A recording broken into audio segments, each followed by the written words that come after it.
My mother abused me all throughout my childhood and ruined my chances at college. So I got my revenge by ruining her life. Growing up, my mom, Linda, wasn't exactly what you'd call nurturing. It's tough admitting this, but she was abusive. Not just in the physical slap across the face kind of way, but in every way that could mess a kid up. I'm not here to throw a pity party though, just want to share my side, you know? So it all started way back. As far back as I can remember, Linda had a temper that could ignite faster than gasoline. I was always walking on eggshells, trying not to set her off. But no matter how quiet or good I tried to be, it was like she had a sixth sense for finding something to get mad about. She'd yell for hours over the smallest things, like if I forgot to put a dish away or if I left a light on. And let me tell you, her screaming wasn't your ordinary shouting. It was this bone-chilling thing that made you feel about 2 inches tall. Sometimes, though, the yelling turned into hitting. I don't really like to go into details about that part, but yeah, it was as bad as you're probably guessing. Anyway, to cope with all that, I started pulling these petty little revenge stunts. Nothing harmful, but just enough to give me a sense of winning something back, you know? Like this one time I peed in her Lipton iced tea. Yeah, I know, gross, right? But when you're a kid with no control over anything, you find weird ways to push back. I also did this thing where I'd rub her forks and spoons between my butt cheeks before setting the table. Childish? Totally. Satisfying? More than I'd like to admit. And before you judge me, remember, this was a kid's version of fighting back against a pretty crappy situation. No pun intended. As I got older, the situation didn't get any better. If anything, it just got worse because I started understanding more about how wrong the whole thing was. By the time I hit middle school, I was full-on resenting her and everything at home. It's like the air in our house was constantly thick with tension. You could cut it with a knife, and just sitting in the living room felt like sitting in a minefield waiting for the next explosion. She started kicking me out around then too. Told me to find somewhere else to live. Can you imagine that? Telling a 13-year-old to get lost? The first few times, I'd just wander around the neighborhood until she cooled off. But one day, she was so fed up, she actually sent me away to another country for a whole year and tried to hold on to my passport so I couldn't come back. That year abroad was crazy. I was staying with relatives who barely knew me, in a place where I didn't speak the language. Felt like I'd been dropped on another planet. Somehow, though, it was still better than being at home. At least there was no screaming, no hitting, just a lot of confusion and loneliness, which was a step up in some sad way. Getting back to the US was a whole adventure on its own. Mom didn't want me back, obviously, but my stepdad, Jack, wasn't about to let her send me away for good. He's always been more of a dad than my real dad ever was. So he pulled some strings, got in touch with the embassy, and helped me get back home. Home, as in the place, not the feeling, because by then, I didn't really have a place that felt like home anymore. I made it back right in time for senior year, but with no credits from the year before, my school was like, "Who are you even?"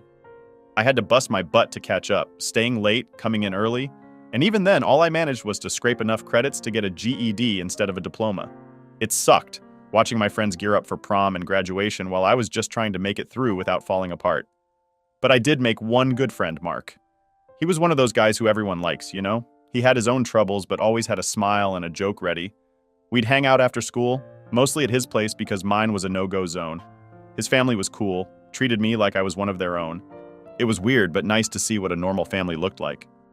Despite everything, I was determined to make something of myself. Linda had always said I'd amount to nothing, just like my dad, who I never really knew. But something about the way she said it made me want to prove her wrong. I started applying to colleges, thinking maybe if I could get a degree, I could get out for good. Linda, of course, laughed when I told her I was applying to colleges, said I was dreaming if I thought I could make it. But when I actually got accepted into a 2-year program with a chance to transfer to a university later, she changed her tune.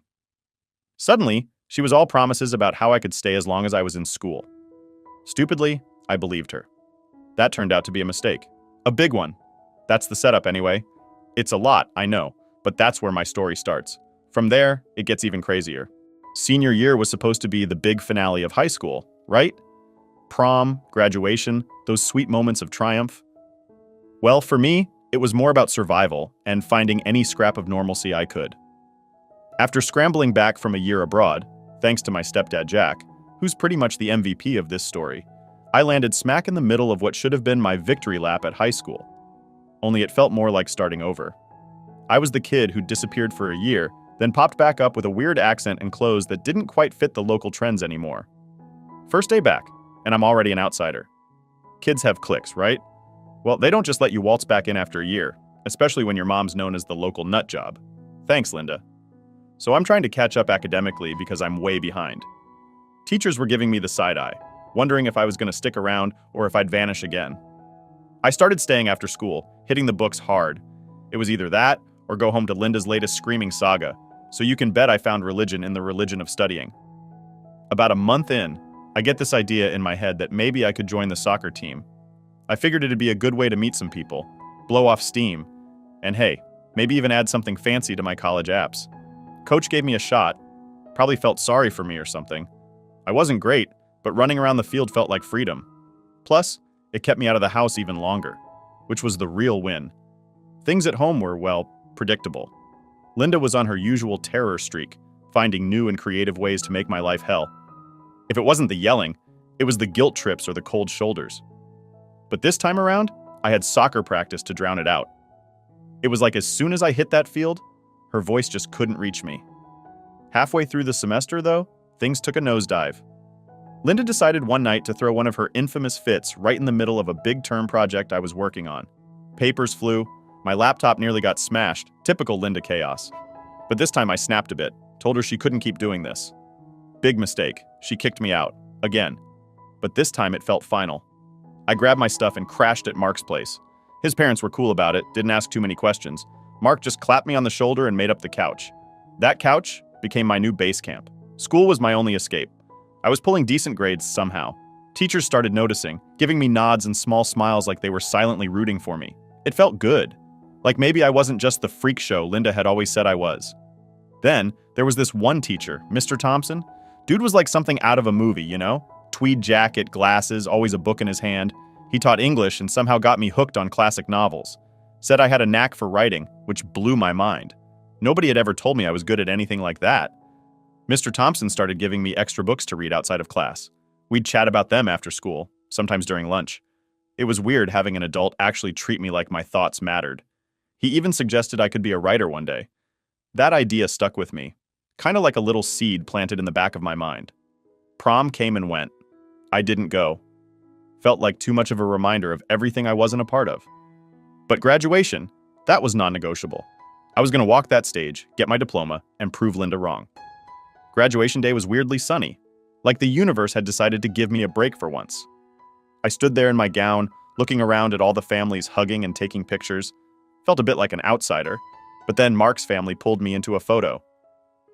"One of us," his mom joked, squeezing me tight. Walking across that stage, shaking the principal's hand, grabbing that diploma, it was surreal. Like I'd actually managed to pull something off despite everything. Mr. Thompson gave me a nod from the sidelines, and I swear, that meant more to me than any family cheer could have. Summer rolled around, and I had to figure out what was next. College was looming, but so was the reality of living on my own. No way was I going back to Linda's. I picked up a couple of jobs, landscaping by day, washing dishes by night. Saved every penny I could, slept on any couch that would have me. One night, lying on Mark's couch, staring at the ceiling, I thought about what Mr. Thompson said about writing. Maybe that was my way out. Not just out of Linda's shadow, but out of this whole mess. Maybe I could write my way into a new life. So I started scribbling down my thoughts, my stories, everything. Filled notebooks with words, most of it probably garbage, but it felt like I was building something. Like I was taking all the crap Linda had thrown at me and turning it into something of my own. That summer, I learned a lot about myself. Learned that I could survive, that I could make plans, and maybe, just maybe, I could write a future where I was in charge. No Linda, no chaos, just me and the words. And as fall edged closer, with the start of college on the horizon, I felt something I hadn't felt in a long time. Hope. Weird, huh? After everything, still finding a spot for hope. But that's how it went down. Just a guy, a bunch of books, and a whole lot of determination to prove that I could be more than what Linda said I'd be. And who knows, maybe that's just the start of something big. Starting college was like stepping onto another planet. Not just because I was finally out of Linda's grip, but because everything was so different. I mean, here I was, a guy who barely managed to scrape through high school with a GED, walking into this big campus like I actually belonged there. The first few weeks were a blur of trying to find my classes, figuring out where the cheapest coffee was. Student budget, am I right? And just trying to blend in with a bunch of kids who seemed like they had it all figured out. Spoiler alert, they didn't, but it sure felt like it at the time. I'd landed a spot in a community college about 2 hours away from my hometown, far enough to feel like a fresh start, close enough that I could still crash on Mark's couch if things went south. The plan was to nail the first 2 semesters, then maybe transfer to a university. Big dreams considering my track record, but I was all in.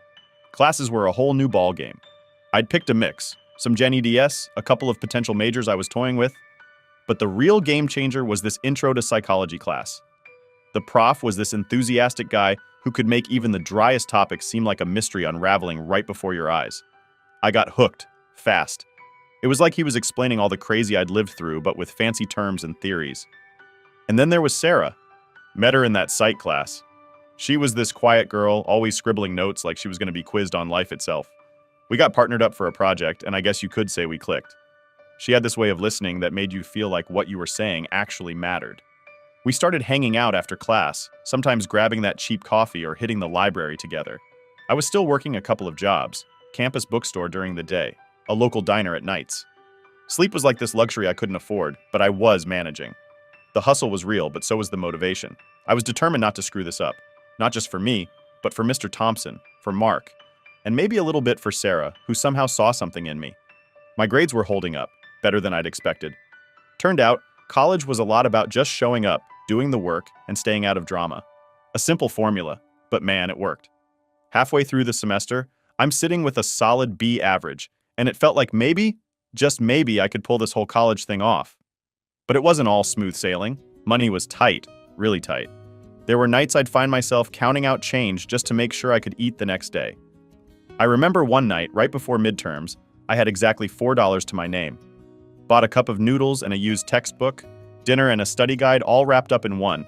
Sarah noticed, of course. She started dragging me to every campus event with free food she could find.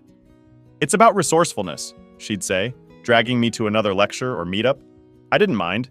It was food, and it was with her. We'd sit there listening to some guest speaker, munching on whatever snacks were on offer, and it felt like being part of something normal, something right. As the end of the semester approached, I started feeling the pressure. Finals were looming and my funding was running on fumes. I picked up extra shifts at the diner, studied between orders, and lived off coffee and adrenaline. It was exhausting, but quitting wasn't an option.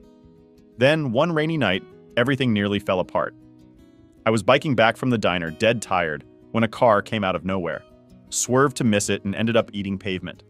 Broke my wrist, trashed my bike, and there I was, lying in the rain wondering how I'd even finish the semester with a cast up to my elbow. So I had to go back to my mom's house, and that was a big mistake. She eventually told me that I would always have a place to live until I finished my collage. My first 2 semesters at a 2-year college, I maintained a 3.7 GPA. My teachers loved me, and it was my escape. Towards the end of my second semester during finals, I came home late one night around 10 p.m., and my mother yanked the door open, screaming in my face, asking when I'll move out. I'm slightly drunk and decide to ignore her and walk to my room completely. If I opened my mouth, that day would be the day I blew up and cast her out. I've rarely ever raised my voice at her because it never ended well. Now, at this point, I'm 19, and I've been doing school full-time with no savings. I get to my room. She rips my door open and starts yelling. I say nothing and stare at her. She walked away and called the police on me, saying she thought I'd murder her and my younger siblings. I don't know where the hell she got that idea from, and she's the one who's nearly killed me many times. I packed everything into a duffel bag and left 5 minutes afterwards. I failed all of my finals because I couldn't make it to my school. Things kind of spiraled, and the next 2 to 3 years were me on and off, homeless. I survived the best I could in a big city with no college degree, and made a lot of bad choices due to my bad habits. Eventually, I found a profitable hobby that gave me meaning. And through that, I started to work my way up. I got my own apartment, had a full-time job, and did my hobby on the side. I hadn't kept up contact with my mother at all, but my younger sister, who was old enough to have a phone, found me on social media. So I saw photos and such. She didn't have it anywhere near as bad as me, but she did get beaten occasionally. My mother reached out via email, all smiles, asking how I've been. I've always been envious of most people's relationship with their moms, so I gave her a chance and a call. We talked for a few minutes and everything was civil, and seemed like things would go okay. But then she asked me what I've been up to the last few years, and I told her honestly that I had been homeless for a while and struggled a lot after what she did to me. But I worked my way out of it. She literally laughs. She laughed for a few seconds in a very condescending kind of chuckle and then said, I never did a thing to you, so you don't know what abuse is. It's your own damn fault you were homeless. So how about you? But by that point, I hung up. I was speechless and fuming. I don't know what abuse is. All right then, I've spent too damn long letting you destroy my sanity. Now is the time. There was a few things my mother didn't know. One, I knew for a fact that the current well-paying job she had was gone on lies, as she never got her college degree and lied about it on her resume. Two, I had access to all of her email accounts and cloud storage accounts since I was the one that set them up when I was younger, and she never changes her passwords. Lastly, she definitely wasn't aware that from 13 years old, and on to the last time she hit me, I took photos of all my bruises, marks, wounds, and bloody noses, saving them to my computer and then Google Drive. On top of that, my little sister had been sending me photos via social media of the bruises she got from my mom. The first thing I did was compile all of those photos and videos into one folder. I then reached out to CPS in my city and explained that my siblings were being abused, how I was abused in the past, and that I had mountains of proof. Since I've called the cops on my mother before, and the thing that happened with my older sister, there was immediately a home visit. They arrived almost a day later with the police, and coincidentally, my mother was literally in the process of beating my younger sister when they were knocking. Cue an emergency removal of all my siblings from the house and my mother getting arrested, though she was released hours later. I was getting a play-by-play of the events because my mother's best friend is a blabbermouth, and everything my mother said, she told her son who related to me without either of their knowledge. I sent CPS all the evidence, and there's a legit case against my mother now. The next day I emailed and then called up her job to inform them that she had lied about having a very necessary college degree, as well as informed them of the current events in her life, which sparked a background check. She was fired days later by BI to a $75,000 salary and a blacklist, and the only industry you know how to work. I then spitefully deleted every cloud account and email address I ever made for her, which was all of them, which I'm sure will make keeping up with a lot of bills nearly impossible. I then anonymously reported her to the IRS because of the tax fraud she committed for years by claiming people's children that weren't hers, with a lot of detailed information, since I lived with her while she did it. So now my mother lost all her kids, and her job. I'm meeting with a caseworker from CPS next week to talk more about what happens moving forward, but I do know they're not going back. I don't know how she's going to pay her mortgage now and survive. I'm sure she's going to get a call from the IRS who will be looking for a few $1,000s she owes them. She also has to go back to court in a few months. Not exactly sure what she was charged with, but in the meantime, I swallowed my pride and moved into a homeless shelter in my city, specifically for people with jobs and savings. I'll be able to continue saving while I work on bettering myself as a person. I created an action plan and mapped out all my goals and how I want to achieve them. Up until recently, I wasn't even planning on being alive. Sorry if that's too dark. I honestly always had these thoughts wishing my mother would have finished the job with me and made life easier. But as of late, I'm becoming more and more curious about what I'm capable of if I give myself the chance. I've been able to visit my younger siblings, and I've gotten to know my little sister a bit better because of the experience. I've also only drunk 3 times in the last 4 months compared to every other day in the past, which isn't great, but it's a change. My younger siblings are still with CPS, but I can't go into detail. My mother was supposed to go to a hearing to get them back, but things got complicated. My mother's best friend's son, who I've known for 8 years, does his best to relay all the crap my mother tells her while they talk on the phone all day. Things had gotten worse for her. She hasn't been keeping up with her mortgage payments. Her fiancé, my youngest sibling's dad, is no longer her fiancé anymore and is trying to file for custody. I heard she was a wreck and then went ghost, but it didn't make me feel better. There weren't supposed to be any winners. I initially just wanted to tell someone for once. But one thing changed my mind. Something I was not expecting. Months after I set this all in motion, a phone call from my mother in the past. Seeing her calls, even after moving out, would set me on edge. But that hasn't been the case lately. It was just another thing that happened, just another event. She always had my number but never reached out.